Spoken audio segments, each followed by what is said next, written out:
Anne, Marie, Jeanne ont vu le jour en 1956 et depuis cette date, été comme hiver, qu'il pleuve ou qu'il neige, elles vous emmènent plusieurs fois par jour au pied du Mont Blanc. Ces 3 jeunes filles sont en fait les 3 motrices électriques qui assurent la desserte de la ligne du tramway du Mont Blanc. Un trajet étonnant depuis la gare de Saint-Gervais-le-Fayet jusqu'au nid d'Aigle, bien connu des alpinistes. Et une fois par an, au mois d'août, ce petit train à crémaillère reçoit la visite de passagers plutôt inattendus. Les feuilles que lui avait offert la fée s'étaient transformées en pièces d'or. Zion des Alpes est conteur et cette année encore, il part à la rencontre du public avec ses histoires et ses légendes dans le cadre du Festival de l'oralité de montagne de Saint-Gervais. C'est peut-être un peu l'âme du festival ici, sur l'oralité, c'est qu'on va à la rencontre des gens qui ne sont pas forcément venus là pour écouter des histoires, mais qui les écoutent et qui disent « Ah, mais c'est ça un conte !» On croyait que c'était pour les enfants.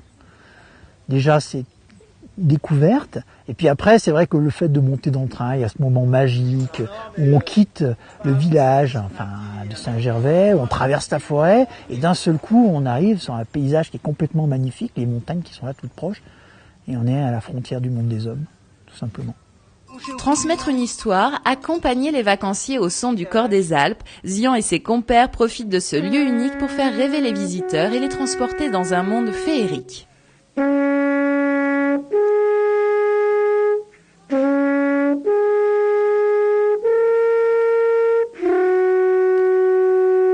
Elle n'était pas seule pourtant, non. Elle vivait avec une cohorte de petits lutins qui veillaient sur elle, qui la protégeaient, qui veillaient à ce qu'elle ne manque de rien. C'est avant tout une passion plutôt qu'un métier et c'est le plaisir de transmettre des histoires qui existent depuis la nuit des temps et de les porter à des publics toujours nouveaux et qui peuvent être enrichis de ces histoires. Le tramway du Mont Blanc est l'un des derniers trains à crémaillère de France. Il serpente dans les alpages en été, offrant un panorama d'exception aux voyageurs. Et aujourd'hui en plus, la découverte se fait en musique et en paroles pour le plus grand plaisir de tous. C'est vrai parce que j'adore les histoires de contes et ce matin on a eu des histoires de contes de fées avec, tu te rappelles, le lavage des toiles très fines, la récolte des feuilles, vous vous en rappelez? Et même ça vous a rappelé quelque chose?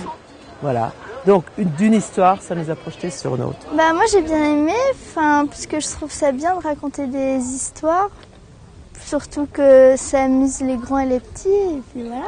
Et oui, que vous soyez petits ou grands, laissez-vous séduire et porter par ces légendes et ces contes mystérieux.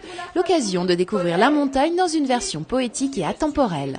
C'est redonner un sens à la parole, simplement. À la beauté de la parole. C'est ça l'oralité. Et il y a des échanges ce matin, il y a des gens qui sont venus nous raconter des histoires aussi. Donc c'est ça l'oralité.